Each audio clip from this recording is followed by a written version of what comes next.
so much pressure that I've never experienced in my life. That was also like a relief, to be honest. But to be honest, I didn't expect it that I'm gonna be there in the age of 19 and to play my first World Cup. If it was easy, it has never been easy. I've been through like so many difficulties, challenges, and yeah, I don't want to go through details, but I've had like my most difficult probably time in my life when I moved here. We push, keep pushing. Like, please bring like new talents, new young players, new energy into national team because they are the future. It's a big responsibility. I know how important it is. I know what it means to people as well. I try to do my best just to make sure that I'm the right person for that. People come, people go, and as long as you are there in that moment, you gotta do your best and you gotta make sure that you make Iranians in Iran and outside all proud. Asia Cup 2023 is the biggest, I would say, pain in my heart that which stays for many years. I'm here today with Alireza Jahanbakhsh. Alireza, I'm happy that you're here, happy to get to talk to you. I'm very excited and yeah. Thank you, Shayan. It's a pleasure to have you here in beautiful Friesland, in Heerenveen, in north of Netherlands. Yeah, it's nice. I've never done such an interview before, but I think this is fun, this is nice. And I'm happy to have an interview with you. Awesome. We're gonna start with a couple of like just more surface level stuff, get to know you a little bit, break the ice, and then just kind of dig deeper a little bit about you and get to know you a lot more because we see what you can do on the football pitch, we see you win Golden Boots, we see you win Premier League Goal of the Month, but what is life like, opinions like of Alireza Jahanbakhsh? So we're gonna start there and then kind of move towards that. Yeah, I mean, life is good. Even though with all the pressures and expectations I have all around with football and throughout my career, I always try to enjoy life, obviously with my loved ones, with my family and people in my surrounding. Because I always tell my people and like my friends that I kind of have a boring life because yeah, we just train, I come home, we rest, I'm spending time with my friends, with my family. And then that's all about it. And then I'm waiting for every weekend to play the game. So that's actually, it's been my life in last 10, 12 years. And I'm happy with it. And I'm used to it. I try to just enjoy every bit of it. I know with us, throughout career, there are a lot of ups and downs. There are disappointments and stuff. But that's just life. Yeah, that's exactly. That's in every job, every work. People are going through difficulties, but I think at the end of the day, we shouldn't take anything for granted, and we just have to keep going, stay positive, and that's what I try not to say because sometimes when it goes difficult, I'm more worried about my people around me than myself because I can just handle it myself. Yeah. I have been there for many times, but it's a bit more difficult for my family, for my friends, especially nowadays with social media, people too close to you and stuff. It can be a bit tricky, but at the end of the day, I always tell my people around me, not good days, not bad days, stay forever. So we just gotta keep going and then just wait for the next one and the next one for the new challenges in life. My first question to you is who's your favorite footballer of all time, your idol? Yeah, actually growing up, I have had some, but if I have to name one, I would probably go with Phenomenal. Yeah, R9. Yeah. He was just amazing. I mean, the World Cup that I remember just a bit was 1998. But the World Cup where I really just start watching it and then just be in love with football was 2002. That R9 was amazing, and obviously with the Iran national team from 2006, which the World Cup was in Germany. That was a time that I knew everything about football. I started playing professionally myself. So yeah, I would say probably R9. He was amazing because me also growing up, I started as a number 9, beginning of my career. But then when I grew up a bit older, when I went to under 19 for the Asia Cup, first time I played as a winger. And it went quite well, so then since then I'm a winger more. For you, what was the football club you enjoyed watching, that you supported, where you'd wake up early, stay up late? What was that club for you? Yeah, obviously, like I said, national team was the first, actually, like the games I started watching and enjoying and, you know, get a feeling of the game was with national team. Club-wise, I was always a United fan. I loved Van Nistelrooy. I was watching like almost every weekend, staying up sometimes a bit late to watch the games. yeah, Premier League and Bundesliga were my favorite leagues to watch. So yeah, I would say probably United growing up was my favorite team. Do you have like a favorite game like that you watched or were you a part of? Because there's a lot of games that you were a part of that were historic for me, but for you, was there one that just really stuck out? And it could be, as I said, that you've seen or you were a part of. I would probably say myself watching was probably, I don't really remember, but I remember the whole hype and like the family and celebrations all around it. Was 1998 when that dramatic game we had, but I don't remember much of that game. I was just remember because I was, I think, 4 or 5 years old, and then I just see family so happy. Like I remember my uncle dancing, and you know, after we make it to the World Cup. But I think myself playing is difficult to say because us with my family watching World Cup 2006 it was a big dream for my parents. Me representing our country one day in a World Cup, but for me it was also a big goal. Like you know, like I was always very ambitious in whatever I did. Was very going through challenges and stuff. But to be honest, I didn't expect that I'm gonna be there in the age of 19 and to play my first World Cup. I would probably say Morocco 2018 was amazing. It was one of the best feeling I've experienced in the national team. Against Wales, after what we've been through in that tournament, everything happened around it. So much pressure that I've never experienced in my life. That was also like a relief, to be honest. That was also a really nice game, playing against Wales and winning. You could see that in the celebrations too, from all the players. Exactly. Yeah. And then probably, yeah, like you said, Japan. That was also unbelievable, something to remember for the rest of our life. Everything around it, Japan, such a crazy good side, and not a lot of people expected that we're gonna make something out of it, but yeah. Heavy favorites. Yeah, like. It's just almost, yeah. I think also our own surrounding players, they wouldn't expected that we're gonna do that. And, yeah. You've played against a lot of great players. You know, you've played in the Eredivisie, you've played in the Premier League, you've played against a lot of high-level players. You've also played with a lot of high-level players. For you, who's the toughest one? Who's one that you're just like, oh God, I don't want to go up against this guy today. This guy's different gravy. Like you said, I've been playing against like a lot of top players throughout my career, but we played a couple of times against City, like Man City when I was in Brighton, and yeah, Kyle Walker was unbelievable good.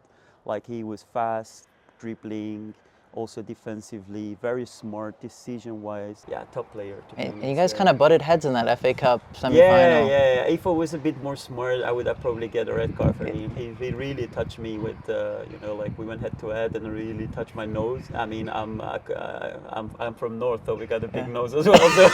So it's not that difficult to miss that. I mean, I could have just fall down, but I felt it's a bit awkward now because I just found out, okay, he touched my nose, but it was too late to, but yeah. So now kind of diving a little bit more deeper in regards to Iranian football. For you, what are the key differences of playing football in Europe than versus in Iran? One of the biggest challenges, I would probably say, because I came here in a very early age, and I said it many times before that I had the opportunity to go to, like one of the biggest clubs back home in Iran. And also in Asia, like I could just be somewhere in the Gulf, like a Persian Gulf, playing that area. But I've chosen to come to Europe because that's always been like one of my biggest dreams. And I said, whenever it comes, I'm gonna pick it right away. And I don't want to lose the opportunity, like now in this early age that comes throughout my way. And I'm gonna just go for it and see what's gonna happen. If I'll be honest with you, if it was easy, it has never been easy. I've been through like so many difficulties, challenges, and I don't want to go through details, but I've had like my most difficult probably time in my life when I moved here in terms of, like a mental wise, like without family. I didn't know much of language. I could barely speak English as well. So when I put everything together, it was a big move for me in such an early age, but I really wanted to do it. And I always thought if I ever go to Europe, like of course beginning is going to be difficult, but then when I go through and then if I play football, because at the end of the day I'm here to play the game, and if the game goes well, and then I will be happy as well. So yeah, thank God it went the way that I really wanted, I really planned for. And yeah, I always try to push the youngsters to just move outside, because you know I always put it this way, like I think in Iran players are very good technically, but the biggest challenge is tactically, because when you come to Europe, like the tactics just is super important for the coaches, defensively, offensively, and that's something you gotta be more flexible in terms of player. And then throughout the game, maybe like there will be a decision that you have to change the tactic, you have to play from, you know, like I don't know, 3-5-2, 2-4-3-3 or whatsoever. And that switch is really important. And I think that's what we're missing a little bit in Iran. And a lot of players are more individual, making differences in the games, which is really nice as well. You know, fans, they love that.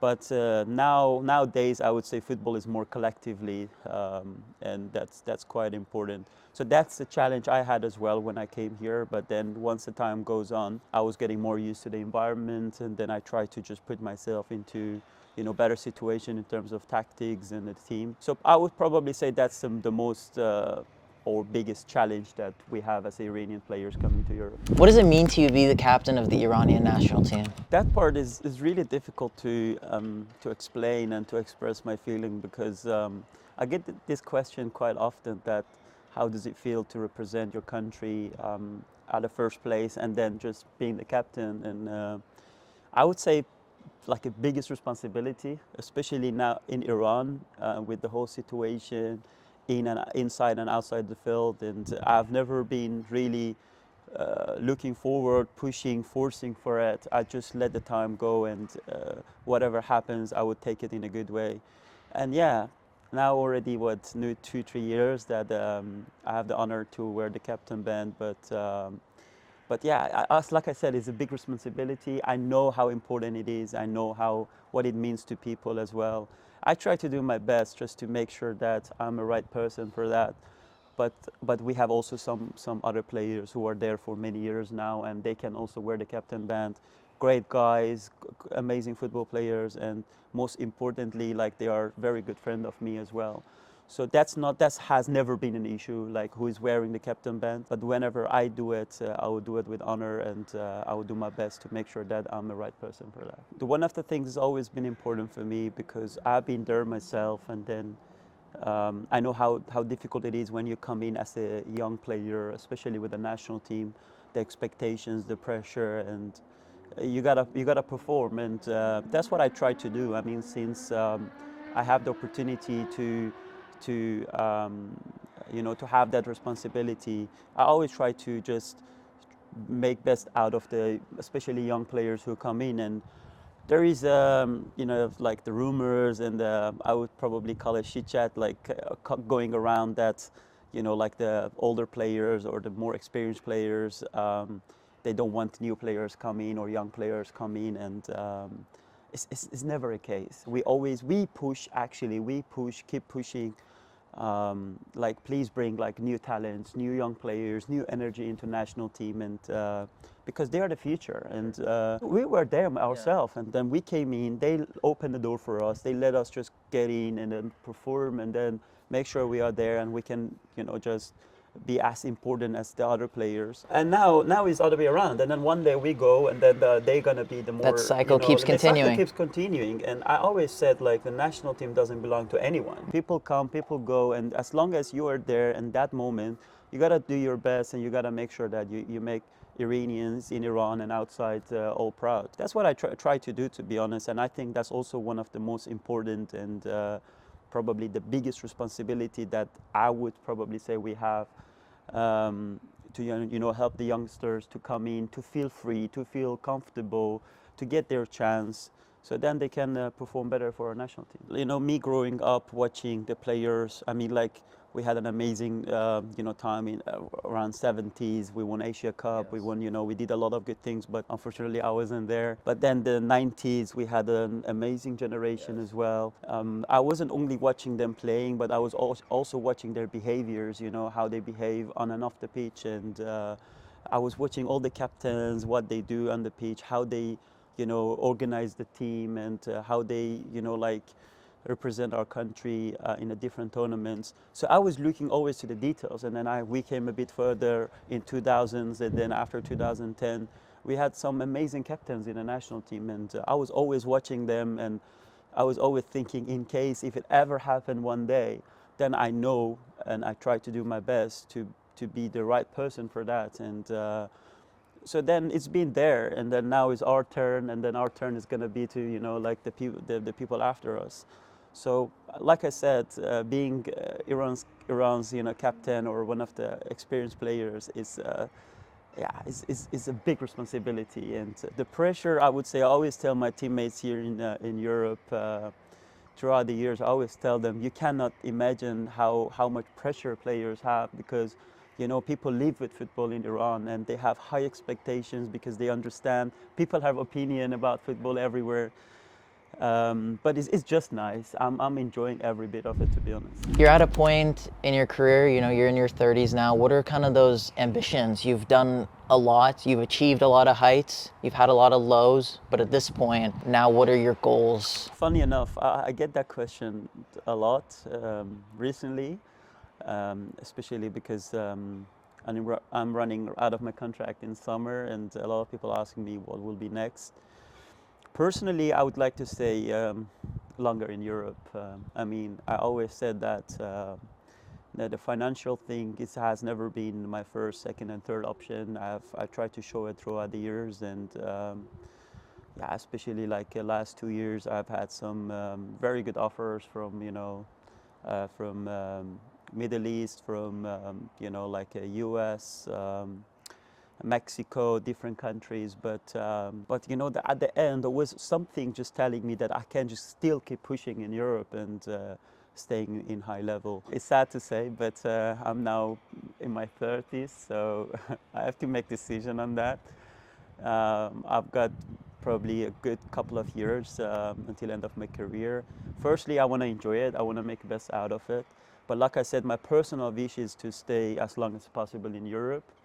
But yeah, again, you never know. With us, you never know what's coming on the way. We have to pick the right thing, and yeah, like I said, we have to see what's going to happen in the future. To close off the conversation, looking back at Iran's recent history in big tournaments, World Cups, Asian Cups in the last decade, why has the Iranian national team always fallen short, in your opinion, in all these moments that you were a part of? If I go a bit back, like I said, in 70s, we have done great things. You know, like we won Asia Cup. You know, we even made it to the World Cup. We come a bit further. 90s, the same. We made it to the World Cup. Unfortunately, we couldn't go through. And then it comes a bit further, and then the new generation comes in. And like you said, we are aware of that. I would probably put it in two parts. So one part, all the moments, all the, you know, like the happiness that we brought in people's home, and like Iran's on the streets and everything. Those are amazing. Those are nice. Those are something to remember for the rest of our lives. But the games that we play in the World Cups, like you mentioned, in the Asia Cup as well, we had some fantastic moments that, you know, we could just pick and we say, okay, this day was outstanding. We did an amazing job. But I would, like I said, I'm very realistic, and I'm always honest with myself. You know, making nice moments for people is amazing, but you know, like winning against Japan and then just being in the semi-finals of Asia Cup 2 times in a row, these are all nice, but at the end of the day, these are not achievements. One of the things that it was very positive, and I think